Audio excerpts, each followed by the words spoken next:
Tribuners, selamat sore. Kita bertemu lagi di acara Selamat Sore Medan edisi hari Kamis tanggal 11 Agustus 2022 bersama saya Truli Oktopurba dan rekan saya Edi Wahyuni. Ya, kita bertemu di ini ya di satu minggu jelang 17 Agustus ya, peringatan 17 Agustus. Ya. Nah, tadi sewaktu ini jalan ke kantor nih Kak, kita tadi sudah aku udah lihat lumayan persiapan sudah semakin semarak ya. Iya, semakin semarak. Pasang bendera juga, rumah juga ya. Rumah-rumah juga sudah pasang bendera, ya. Dan tentu mungkin jangan-jangan proposal juga sudah masuk ya. Sudah pasti. Sudah pasti. Proposal dari dari berbagai oknum-oknum organisasi dan mungkin kelompok-kelompok ya, biasa untuk yang penyelenggara lah, penyelenggara kegiatan 17 Agustusan. Dan yang namanya 17 Agustusan itu tentu banyak ya Tru ya, perlombaan. Pokoknya meriah lah ya, namanya 17 Agustus itu ya. Dan biasanya nggak satu hari saja ya Tru.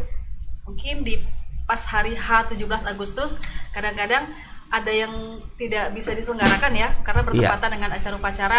Kadang di hari Minggunya diselenggarakan acara lomba-lomba gitu. Pokoknya meriah lah ya. Dan tahun ini ya, setelah beberapa tahun kemarin kan karena pandemi tidak bisa digelar yang namanya perayaan 17-an secara tatap muka. Jadi bisa dipastikan tahun ini pasti lebih meriah ya untuk perayaan 17 Agustus. Iya gitu. Nah, untuk acara-acara perayaan gimana nih Kak? Mungkin di daerah Kakak nih. Iya, kalau di tempat tinggal saya di kediaman ya, biasanya selain ada yang diselenggarakan oleh desa ya, desa, kemudian ada juga di dusun-dusun ya. Bahkan kelompok-kelompok kecil masyarakat satu gang gitu juga membuat acara, dari mulai lomba, kemudian makan bersama, dari mulai malamnya ya, bukan hanya pas hari H malam 17 itu sudah ada. Sudah meriah ya? Sudah meriah. Iya. Ya. Oke, kayaknya kita cerita 17 Agustus ini menarik nih ya. Sambil kita nunggu bahan kita sudah datang ya, sambil nunggu bahan kita datang, kita ini dulu cerita di tempatku tadi juga sudah lumayan banyak nih Kak ya.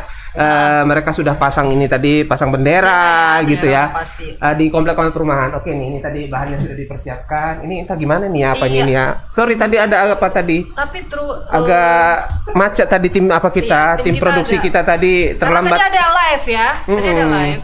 Ini kayaknya kalau begini caranya mereka kerjanya nggak total, ini kita kurangi gajinya ini ya. Orang kedua di Tribun. Aku tadi agak panik, ini mana tabletnya kok nggak muncul? Ini gimana? Ya, tolong Pak Produser dibantu ini, Pak Produser udah nggak apa-apa saja Pak. Oke, baik. Tapi terus saya sedikit cerita ya soal perayaan 17-an ini. Jadi di satu desa, saya lupa Kota Datar kalau nggak salah. Iya, di Sumatera Barat, bukan? Bukan. Di Kota Datar, nama desanya Desa Kota Datar, di Kecamatan Hamparan Perak, masih Deli Serdang. Jadi tahun lalu 17 Agustus itu kan relatif sepi ya, ada kegiatan tatap muka kan. Itu meriah terus sepanjang jalan itu dengan hiasan-hiasan yang dibuat dari botol-botol aqua diwarna-warni sepanjang jalan gitu. Cantik gitu kan kalau untuk spot-spot foto biasa. Terus tahun ini juga ketika ada saya lewat kemarin juga dari beberapa daerah yang saya lewati di situ yang paling meriah gitu. Betul. Iya. Mudah-mudahan kita harap perayaan ini ya 17 Agustus kali ini tetap berlangsung dengan aman, tertib dan juga ini, lancar gitu. Kreativitas masyarakat ya. Oke, baik Tribuners, untuk tidak berpanjang lebar lagi, tim redaksi Selamat Sore Medan sudah menyiapkan 3 berita yang akan kita bahas dan kita ulas bersama para reporter-reporter Tribun yang sudah berada di lokasi ya. Nah, baik, yang pertama adalah dari lanjutan pembunuhan yang dilakukan oleh pamannya sendiri terhadap keponakannya yang merupakan siswa SD ya. Kejadian naas yang menimpa bocah berumur 10 tahun SRB yang tewas di tangan sang paman Rahmat. Saat ini korban yang masih duduk di bangku SD kelas 6 dihabisi dengan menggunakan pisau saat mengikuti pelajaran di kelas pada hari Selasa 9 Agustus lalu. Tragisnya pelaku beraksi saat korban sedang mengikuti pelajaran, sehingga detik-detik kejadian disaksikan oleh guru dan teman-teman korban. Dilaporkan kasus tersebut bermula saat korban masuk sekolah pada Selasa pagi. Lokasi sekolah ini berada di Desa Sesmayang, Kecamatan Sunggal, Kabupaten Deli Serdang. Korban bersama teman-temannya lalu mengikuti pelajaran sebagaimana biasanya. Murid-murid saat itu sedang membaca surat-surat pendek Al-Quran. Sekitar pukul 7.30, pelaku datang ke sekolah dan langsung memasuki kelas korban. Ia membuka pintu kemudian menghampiri tempat duduk korban sambil berteriak. Pelaku menikamkan sebuah pisau ke tubuh korban dan langsung melarikan diri. Korban sempat dilarikan ke klinik oleh pihak sekolah untuk mendapatkan pertolongan. Namun takdir berkata lain, korban meninggal dunia karena luka yang ia derita. Kabid SD Dinas Pendidikan Deli Serdang Samsuar Sinaga menjelaskan pelaku datang ke sekolah dengan sepeda motor. Ia masuk ke TKP lewat pintu belakang yang saat itu sedang ada pembangunan musala. Aksi pelaku membuat histeris seisi ruangan kelas. Guru saat itu pingsan karena korban sempat meminta pertolongan. Atas kejadian ini, pihak Dinas Pendidikan Deli Serdang akan memberikan perhatian serius. Samsuar meminta teman-teman korban diliburkan untuk sementara waktu. Ruangan kelas juga dipasangi garis polisi supaya tidak dipakai untuk beberapa waktu. Samsuar juga meminta sekolah meningkatkan pengamanan seperti memakai jasa penjaga sekolah atau satpam lewat surat edaran. Dan sampai saat ini motif pelaku juga masih menjadi misteri. Nah, seperti apa perkembangan di lokasi? Kami sudah terhubung dengan reporter Tribun Medan Edward di lapangan. Oh iya, sebelum sampai ke situ video dulu yang mau kita saksikan ya.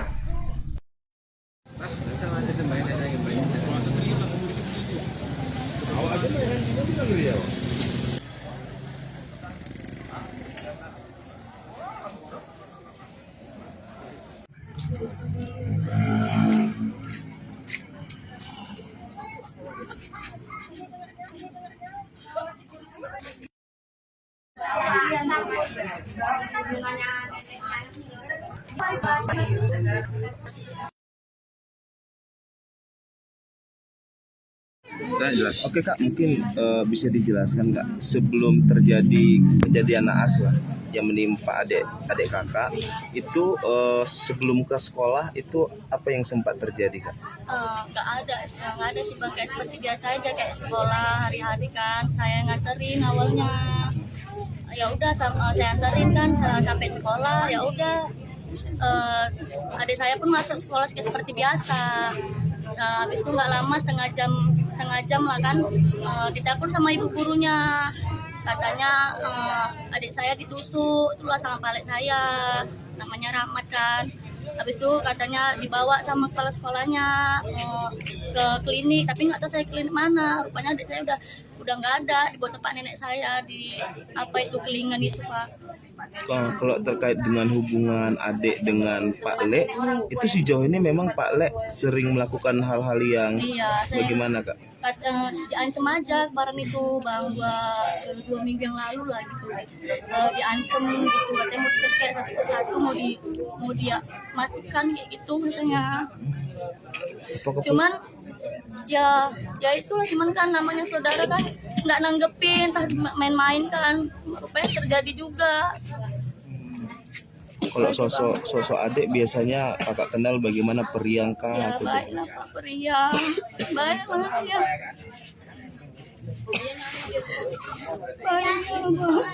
Harapan kakak gimana nih Kak? Harapan saya Pak Untuk pelaku. Mohonlah Pak buat Bapak polisi amankan dia, takutnya nanti entah kayak mana entah ada korban lain gitu Pak, tolonglah Pak, amankan, cari dia Pak, nggak ikhlas. Oke, ya, kasih Mbak ya Kak. Oke, itu tadi video dari pengakuan dari kakak korban ya, cukup sangat sedih lah ya. Oke, nah untuk mengetahui perkembangan selanjutnya dari kasus ini, saat ini kami sudah terhubung dengan reporter Tribun Edward di lokasi di lapangan ya. Selamat sore Edward. Selamat sore Bang. Selamat sore Bang Truli, Kak Eti. Iya. Ini kayaknya masih agak grogi ya gitu ya. Kayaknya baru pertama ya kami hubungi ya. Enggak, untuk sama kita pertama ya. Iya, sama kami pertama. Untuk yang lain, host lain mungkin udah sering. Iya, gitulah. Oke, baik. Edward. Ya Bang. Ini bagaimana pelaku gitu? Apakah sudah tertangkap dan seperti apa proses yang dilakukan oleh pihak kepolisian? Karena ini kan si kakak juga kan minta biar si pamannya ini atau Pak Le-nya ini kan ditahan gitu, ditangkap gitu. Seperti apa perkembangannya? Oke, perkembangan kasus seorang paman yang menikam bocah SD umur 10 tahun. Sekarang telah diamankan sebuah sepeda motor milik pelaku di halaman Masjid Al-Amin di Kabupaten Kutalimbaru. Kutalimbaru ya. Kutalimbaru itu kecamatan kayaknya, Kecamatan Kutalimbaru ya, Kutalimbaru Kabupaten masih Deli Serdang. Iya bang, sorry bang, maaf bang. Oke. Mhm. Oke, anggota Polsek selanjutnya hanya sepeda motor yang diamankan. untuk hal ini diamankan 3 buah barang bukti berupa sendal, pisau yang menusuk ke korban dan sepeda motor milik pelaku. Pisau itu apakah diamankan di tempat diamankannya juga sepeda motor ini, Edward? Beda kak, pisau itu diamankan di dalam ruangan kelas. Tempatnya si korban belajar, dan keesokan harinya, tepatnya hari Rabu, sepeda motor tersebut diamankan di halaman Masjid Al-Amin oleh pihak polisian. Iya. Nah, untuk pelaku sendiri bagaimana ini? Apakah sudah terendus posisinya gitu Oleh pihak kepolisian. oleh pihak kepolisian? Saat, ketika ditemukannya sepeda motor, polisi menanyakan kepada warga apakah melihat pelaku. Ternyata warga tidak ada yang melihat pelaku. Dan saat ini pihak kepolisian sedang mengecek CCTV yang berada di daerah tersebut untuk melihat jejak dari pelaku, bang. Edward, dari keterangan pihak keluarga, bagaimana sebetulnya keseharian dari Rahmat ini kira-kira? Apakah memang selama ini selalu membuat resah ya, atau menakutkan? Tindakannya bagaimana, Edward? Kemarin kita sempat bertanya ke kepala dusun lingkungan rumah pelaku, ya kak. Mereka beranggapan kalau sifat si Rahmat ini biasa aja. Ketika adanya sholat, dia sholat. Ketika berkehidupan sehari-hari, layaknya seperti orang biasa. Kemudian kalau informasi bahwa dia pernah menjadi ODGJ ini, informasi dari mana? Apakah memang ada dokumen yang menyebutkan dia mengalami gangguan jiwa seperti itu? Polisi juga sempat memeriksa 3 saksi yang menurut polisi mempunyai informasi gitu. Ketika didapatin informasi bahwa pelaku ternyata pernah dirawat di rumah sakit jiwa selama 2 minggu pada Maret 2021. Iya. Cuman mungkin agak sedikit mengundang pertanyaan juga ya, karena kan pelaku itu datang ke sekolah, artinya dia tahu ya tempat sekolah korban, langsung menuju kelas korban, dan di kelas pasti bukan hanya ada 1 anak, pasti ada banyak ya kan, dan dia langsung menuju ke ini kan korban ini bukan korban acak ya, Turo. Kan. Tapi memang seseorang yang sudah disasar ya, mengingat ada hubungan yang cukup kuat ya kan antara korban dan pelaku. Jadi apakah ada keterangan dari polisi terkait hal itu, Edward? Untuk keterangan dari polisi mengenai motif pelaku mendorong perbuatan hal kejam seperti itu, pihak polisian masih melakukan penyelidikan, kak. Iya ya. Oke. Apakah ada mungkin yang terakhir pertanyaan, apakah ada target dari polisi kapan kira-kira pelaku bisa diamankan? Karena keluarga juga pasti khawatir ini ya, jangan-jangan nanti kemudian ada korban lagi gitu. Ya, kemarin juga pas kita minta keterangan oleh Nadia, kakak kandungnya ya, dia merasa terancam karena takut pelaku masih berkeliaran gitu. Ketika kita tanya juga kepada pihak polisian, mereka hanya minta tolong juga kepada masyarakat ketika mengetahui informasi dari identitas dan keberadaan pelaku, mohon segera dilaporkan untuk segera ditindaklanjuti oleh pihak polisian. Oke lah. Oke, baik, ya. Terima kasih Edward laporannya. Selamat bertugas kembali. Iya, memang mudah-mudahan pelakunya pernah mengalami gangguan jiwa. Cuman indikasinya ya kalau itu analisis kita sebagai orang awam lah mungkin ya, karena dia bisa melarikan diri apa segala macam ya. Kita tunggu sajalah ini kinerja polisi, biasanya kan polisi cepat untuk yang seperti ini karena ada korban jiwa ya.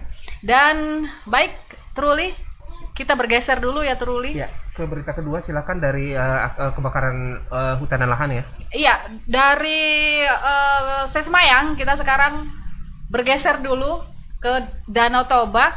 Gubernur Sumatera Utara Edi Rahmayadi angkat bicara terkait kebakaran hutan dan lahan atau Karhutla di sekitar perbukitan Danau Toba. Berdasarkan data terakhir, luas kebakaran hutan dan lahan atau Karhutla di sekitar Danau Toba Kabupaten Samosir mencapai 506 hektar. Ini ada perbedaan pemahaman. Mereka atau masyarakat berpikir kalau dibakar lahan itu lebih jernih air yang mengalir, lebih subur tanah itu. Begitu pemahaman dari nenek moyangnya katanya. Demikian dikatakan Gubernur Edi.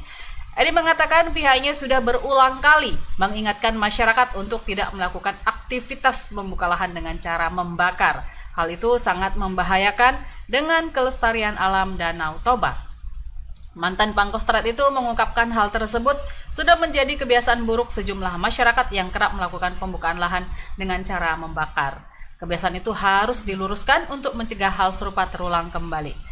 Ia menjelaskan pemerintah Provinsi Sumut melalui Dinas Kehutanan Sumut dan BPBD Sumut akan melakukan tindakan preventif terlebih dahulu dalam melakukan sosialisasi dan pencegahan karhutlah kepada masyarakat.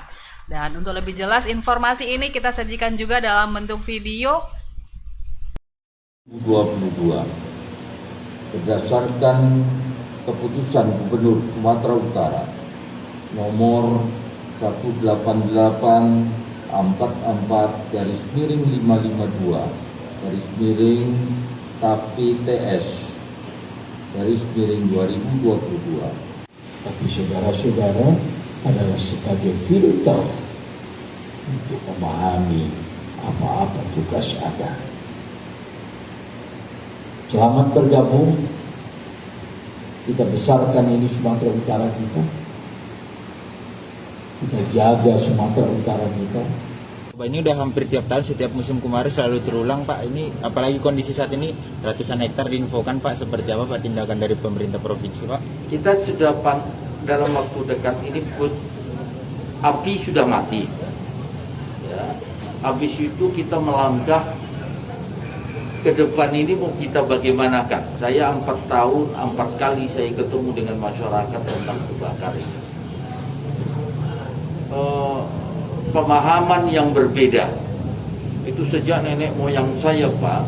Kalau dibakar itu nanti akan hujan, airnya jernih dan bagus, tanah subur. Nah, ini kita memberikan pemahaman itu rupanya sampai sekarang belum mengerti. Nah, kemarin ada saya bersama Bapak Kapolda, Pak Kapolda langsung terbang pakai heli ke sana dan melihat itu. Nah, ini yang sedang kita akan luruskan. Nah, khususnya juga kepada para media, saya tolong luruskan, berikan edukasi kepada masyarakat. Itu pemahaman yang tidak benar. Apalagi saat ini di situ sudah menjadi lokasi destinasi super prioritas. Orang tak akan datang kalau itu melihat tempat yang terbakar. Jangankan orang, belalang aja tak mau datang ke situ karena takut sama api. Apalagi kita. Itu nanti kita sudah ambil langkah kegiatan. Tak bisa juga kita melakukan, saya hukum undang-undang pasalnya sekian. Tak bisa juga, karena kita pahamnya yang berbeda. Ini kita satukan dan adat istiadat kita, ya kebiasaan rakyat kita juga sudah harus menyesuaikan. Ya, itu tadi ya video keterangan dari Gubernur Edi terkait kebakaran hutan di sekitar perbukitan Danau Toba. Dan saat ini kita sudah terhubung dengan rekan kita reporter di lapangan, ada Hani Rehtin. Halo Hani, selamat sore. Halo, selamat sore Kak Epi dan Bang Truli. Iya, Hani, gimana perkembangan terakhir kasus kebakaran hutan ini? Kalau dari keterangan Gubernur sepertinya normalisasi ya, seperti ada pemakluman gitu ya. Tapi ini kan tentu bukan hanya sebuah harus ada tindakan lah supaya jangan terjadi ke depan. Kira-kira bagaimana menyikapi hal ini dari pihak pemerintah Provinsi Sumatera Utara, Hani? Baik Kak, jadi memang Gubernur Sumatera Utara Edi Rahmayadi tadi menyatakan bahwasanya ini sudah menjadi kebiasaan masyarakat dan mereka memang melakukan hal ini itu secara terus-menerus karena mereka masih memiliki pemahaman yang berbeda. Dan tadi juga Gubernur Sumatera Utara Edi Rahmayadi mengatakan beliau juga sudah beberapa kali berbicara langsung dengan masyarakat terkait hal ini, tetapi juga karena itu sudah menjadi kebiasaan jadi sangat sulit. Tapi tadi untuk langkah pemerintah Provinsi Sumatera Utara sendiri terkait dengan kebakaran lahan dan hutan ini, tadi Gubernur mengatakan mereka sudah berencana untuk melakukan tindakan tegas, dan Gubernur Edi Rahmayadi juga sudah melakukan rapat koordinasi dengan kepolisian daerah Sumatera Utara supaya bagaimana ke depannya tindakan ini tidak terulang lagi di tahun-tahun berikutnya. Jadi pemerintah provinsi bersama kepolisian daerah Sumut juga masih mempertimbangkan langkah-langkah seperti hukuman atau juga reward yang akan diberikan kepada masyarakat jika masyarakat bisa menjaga dan tidak membuka lahan dengan cara membakar hutan lagi. Tapi hal tersebut apa hukumannya, kemudian apa juga nanti hal-hal yang diberikan kepada masyarakat jika masyarakat tidak membuka lahan dengan membakar hutan, itu masih dipertimbangkan oleh pemerintah Provinsi Sumatera Utara bersama juga dengan kepolisian. Begitu Kak Eti dan Bang Suli. Kalau untuk sampai saat ini Hani, tadi tindakan tegas yang dimaksudkan tadi ya, apakah memang sudah ada pelaku-pelaku pembakaran lahan ini sampai ke tingkat kepolisian? Apakah ada yang mungkin yang berstatus sebagai tersangka seperti itu? Kalau berdasarkan data terakhir Kak dari Kepolisian Daerah Sumatera Utara sudah didapatkan 2 tersangka yang ditemukan. Itu yang pertama, motifnya adalah membuka lahan untuk menanami jagung. Sementara yang kedua itu masih di bawah umur dan beliau mengaku bahwasanya tidak sengaja membakar sampah di sekitar itu. Kemudian ternyata bakarannya itu meluas. Dan saat ini keduanya sudah diamankan oleh Kepolisian Daerah Sumatera Utara dan Polda Sumut sendiri masih terus memproses terkait dengan kebakaran hutan ini, Pak. Karena berdasarkan data dari Dinas Kehutanan Sumatera Utara itu luas yang terbakar ada lebih dari 500 hektar, terus tersebar di 50 titik kebakaran. Gitu, Pak. Hani, ada informasi lahan yang dibakar ini kira-kira statusnya status lahan apa? Hutan apa? Nah, kalau dari keterangan Dinas Kehutanan itu Pak bermacam-macam. Ada dia taman PKK, kemudian juga ada yang lahan masyarakat di samping SMK negeri, terus juga lahan-lahan perbukitan. Apakah ini memang jauh juga dari pemukiman ya? Ada yang jauh dan ada yang dekat Kak, termasuk salah satunya di dekat sekolah, dan itu juga mengganggu proses belajar mengajar juga karena pasti, asap dan juga kabut yang diakibatkan dari kebakaran tersebut. Ya. Iya. Oke, jadi untuk ini lokasi sekarang bagaimana? Sudah padam semua atau masih ada yang sedang dipadamkan? Berdasarkan keterangan terakhir sudah padam semua Bang per hari ini. Per hari. Iya. Tapi memang sangat riskan sekali ya melakukan apalagi sekarang juga musim musim panas. Apalagi itu kan juga jauh dekat ya. Baik, Ruli. Sudah. Terima kasih Hani laporannya. Terima kasih Kak Eti dan Bang Ruli. Selamat bertugas kembali ya Hani. Iya. Ya. Nah, apalagi sekarang juga kan ini ya cuaca sedang panas. Panas ya. Jadi yang namanya kebakaran itu gampang sekali terpicu. Dan ini berasap ya, Tru ya. Apanya? Berkabut atau berasap, kadang-kadang kita susah juga membedakan antara asap dan kabut. Ini juga sudah agak ini ya, nggak tahu entah karena ada efeknya ini panasnya juga sangat terasa ya hari ini 2-3 hari ini. Iya betul. Baik, kita lanjut ke berita terakhir yaitu terkait penggerbekan judi ya. Polda Sumut mengklaim telah mengantongi identitas terduga bos judi online di kafe warna-warni Kompleks Cemara Asli, Kecamatan Percusetuan, Deli Serdang. Direktur Reserse Kriminal Umum Polda Sumut Kombes Tatan Dirsan Atmaja menyebut bos judi online itu berinisial AP. Pihaknya pun mengaku sedang memburu bos judi online yang disebut salah satu yang terbesar di Sumatera Utara. Meski demikian, ia enggan membeberkan apakah bos tersebut berada di Indonesia atau di luar negeri. Ia pun tak menjelaskan sejauh mana peran AP yang disebut sebagai bos judi. Dari penggerbekan ini, polisi hanya memeriksa 6 orang saksi. Itu pun mereka hanya pekerja di kafe warna-warni, ketua RT, dan satpam. Sementara untuk barang bukti, polisi mengamankan 264 layar monitor, 151 CPU, 20 router, 24 laptop, 105 handphone, 19 buku tabungan, 26 ATM, 560 kartu perdana, dan 20 CCTV. Kemudian polisi juga mengamankan fotokopi kartu keluarga, identitas pegawai, para operator, dan barang bukti yang lainnya termasuk ratusan rekening. Disinggung penggerebekan markas judi ini bocor, Kombes Tatan membantahnya.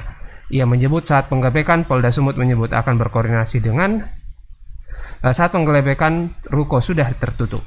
Oke? Nah, seperti apa video dari kasus ini? Mari kita saksikan bersama-sama.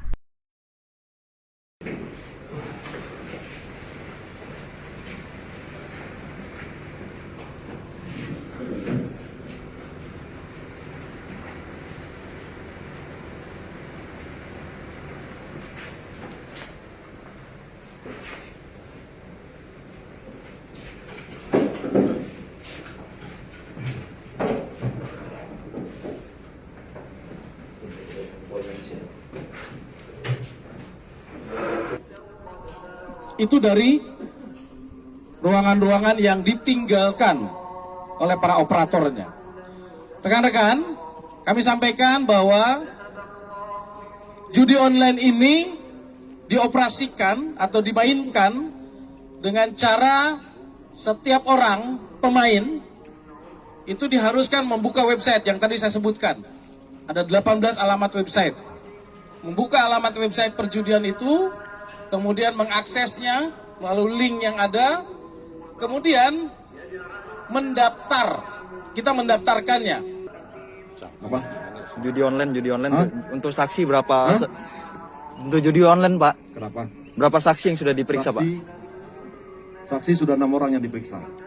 Itu siapa saja ya, Pak? Jadi terindikasi pemiliknya berinisial AP. Ada lagi yang menanyakan?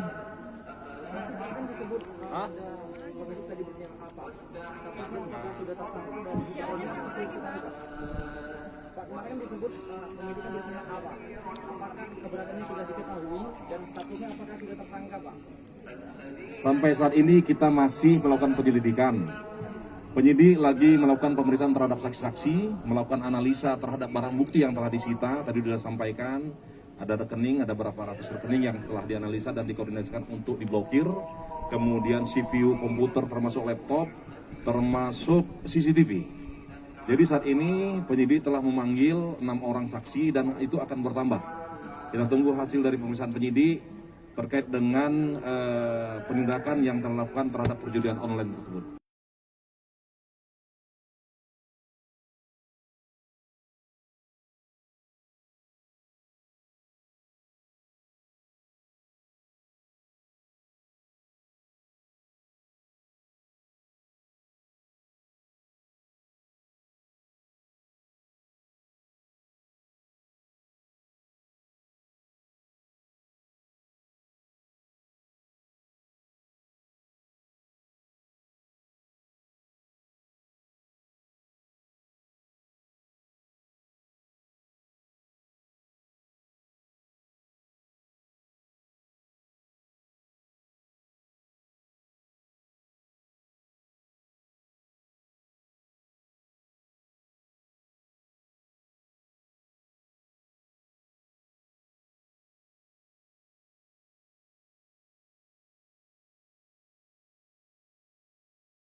Iya, jadi menurut informasi itu merupakan operatornya aja, gitu kan. Saja. Jadi ada yang bekerja gitu kan, mengelola, tapi juga dikelola melalui luar negeri juga. Tapi kan saat digerebek itu tidak ada satupun operator yang berhasil ditangkap. Padahal jika kita lihat video saat penggeledahan itu banyak itu bungkus-bungkus makanan, bahkan yang masih utuh, ada yang juga yang baru sedikit dimakan itu seperti baru ditinggalkan gitu. Iya, apalagi di situ ada 151 CPU ya. Tapi kan pernyataan polisi bahwa itu sedang tidak beroperasi, padahal jika kita lihat itu masih banyak bekas-bekas minuman. Ada tanda-tanda aktivitas ya. Tanda-tanda aktivitas lah gitu. Freddy, tadi kalau di luar negeri tadi tuh ya disebutkan ya, apakah AP ini disebutkan polisi masih berkewarganegaraan Indonesia atau asing barangkali? Sampai sekarang ini polisi belum mau menjelaskan secara rinci soal AP ini. Mereka cuma mengklaim bahwa sudah diketahui identitasnya dan masih melacak ya keberadaan dari si AP ini. Dan progresnya adalah ya tadi memblokir rekening dan berkoordinasi dengan Kominfo untuk memblokir 21 situs judi online ini.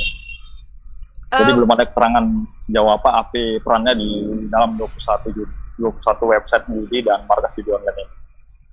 Ya, Freddy, ini tentu saya yakin ya Truli ya, ini pasti bukan satu-satunya ya, pasti masih banyak lagi praktik-praktik judi online ini, karena kan meresahkan juga ya, karena kita sendiri ya, mungkin kawan-kawan juga ya, Tribuners juga pernah gitu kan, WA masuk yang seperti ini, ajakan-ajakan untuk mengikuti judi online, itu kan sangat mengganggu ya, apalagi kita yang memang sama sekali tidak melakukan praktek itu. Bagaimana langkah selanjutnya dari pihak kepolisian, Freddy, menyikapi fenomena judi online ini yang marak ya? Apakah ada langkah selanjutnya? Jadi polisi mengaku berkomitmen akan terus memberantas judi yang ada di wilayah Sumatera dianggap mengganggu lah. Jadi komitmen Polda Sumatera itu kemarin katanya akan berusaha mungkin mencari lokasi-lokasi judi yang ada di wilayah Sumatera Utara, termasuk meminta pada masyarakat agar kiranya mengetahui itu agar segera melapor dan akan segera ditindak gitu. Jadi itu salah satu komitmen dari Polda Sumut yang kemarin disebut, karena memang kemarin juga sempat menggeledah ya, Kapolda juga menggeledah tempat judi, tapi judinya bukan judi online tapi judi tembak ikan. Gitu. Oke, baik Freddy, terima kasih laporannya. Selamat, selamat bertugas kembali, Freddy. Terima kasih Kak Eti, Bung Truli. Oke, baik, itu tadi laporan terakhir kita. Laporan terakhir dari Selamat Sore Medan. Kami berharap informasi yang sudah diberikan ini bisa menjadi tambahan informasi yang bermanfaat untuk para Tribuners semuanya ya. Dan sekarang saatnya kita undur diri ya. Iya. Terima kasih atensinya. Sekali lagi saya ucapkan, kita akan kembali lagi pekan depan Truli, dalam suasana yang masih 17 Agustusan ya kayaknya ya. Oke. Saya Eti Wahyuni dan saya Truli Okto Purba. Terima kasih dan sampai jumpa lagi. Sampai jumpa. Selamat sore.